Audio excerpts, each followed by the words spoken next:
What's up, y'all? Just Prince TV here. Now, y'all know I'm a gamer. I don't game as much, but I game now because I'm home, I'm not working. And when I start working, I won't be able to game that much no more. But right now, I'm quote unquote a gamer, you know? And I got two systems right here, as you can see by the lights. The lights are telling you what systems I have. I have the Xbox Series X and the Xbox Series S. And I have the PlayStation 5 here, the non-digital one. I really wanted the digital one. You know, $100 cheaper, you just download the games. It would have been more convenient for me. But what system right here is better? But I'm not going to really say that. What I'm going to say is I'm going to take the PlayStation out. I'm going to talk about the Xbox. Why do you want this system? Okay? An average video game system lasts about 8 to 9 years, right? Now, when you invest into an Xbox, you're pretty much investing into a long-term situation. But to me, I don't like that because when you buy a video game system, you want to play the game system right now. You don't want to have to wait 2 years for them to come out with something to get excited about, content to actually play. This is a big box, look like a big shoe box, but it got no exclusive content to play. There's a bunch of third-party games that you could find on the PS5. And that's when the problem comes in, because you want some differency, okay? You got all these studios. You bought all these studios. You bought Bethesda. Why won't you have some games come out, okay? And the realistic thing about it is when you acquire a studio, it's just like when Disney acquired Marvel or Fox Marvel. They can't just put everything in there at once, you know?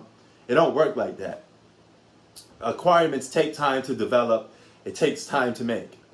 And at least though with Disney, they put out some content that, you know, and give you hints that, hey, we're going on into the future and we're going to apply the X-Men and all these other stuff that we got from Fox, Marvel, and we're going to apply it to the MCU.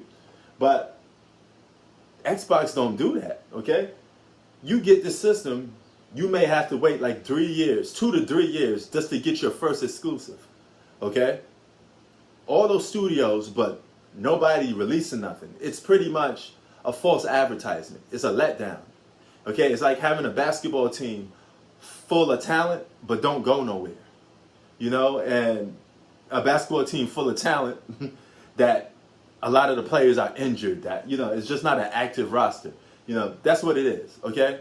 So Xbox is like the Brooklyn Nets, okay? You got Kevin Durant, you got James Harden, you got Kyrie Irving, but guess what? You guys aren't even on the court playing most of the time, and you haven't delivered. So that's the case with the Xbox. So you really, what are you buying the system for? I happen to get the system, do a deal, it was cheap. I mean, this Series X, believe it or not, kind of cost me only $50. I'm not going to tell you how I did it, but it's an opportunity that I took advantage of. But I wouldn't buy this for top dollar. I wouldn't spend my full top dollar on the Xbox Series X because there's nothing to play on it. I could play the original games on a PS5, all the same games that Xbox got for the most part. I want exclusives. I want you to give me something that the other system don't have. And PlayStation is already ahead of the curve, okay? Returnal is coming out. Ratchet and Clank, if I said that right, that's coming out on PS5. And from there, it's just going to be a drop of exclusives. You heard what they said. They're going to release more exclusives than ever. And I trust Sony more than I trust Xbox because Sony, just like having good credit and bad credit, Sony's credit is good because they produced exclusive after exclusive. They have the proof. We have the receipts. We don't have the receipts with Xbox. Okay, you know, Xbox, one of their biggest exclusives for last gen system was what's that? Forza, you know, the Forza racing game. Like, you know, outside of that, it really wasn't that much, you know, and they're always playing catch up.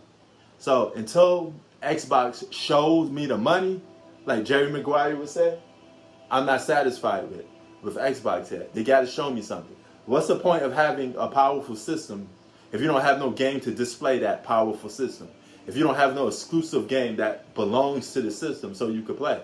Upon release, I was able to play Miles Morales Spider-Man. Upon release, I was able to play Demon's Souls. Great games, okay? Yeah, it's only 2 exclusives, but it's still exclusives. Okay, that games that Xbox just don't have, you know, and they're gonna continue to have more exclusives. They have actually some exclusives that you guys don't even talk about. There's a fighting game called Guilty Gear X. Okay, that's coming out next month. All right, on PS5, but not Xbox. Okay, there's some games from Bethesda that has a contract to PS5 coming out exclusive for PS5, but not Xbox because they're under contract to be exclusive towards PlayStation. So if you want a gaming experience, at the end of the day, it's all about the games. I could care less about how powerful your system is. Where are the games? Because at the end of the day, a system is just a piece of box. It's just an empty box if you can't play any games on it, you know? Games are just important as this, a remote controller to actually play the game. So, tell me in the comment section why you mess with Xbox and why are you investing in something for the long term on a video game system where the shelf life is not that long anyway. I'm out. Peace.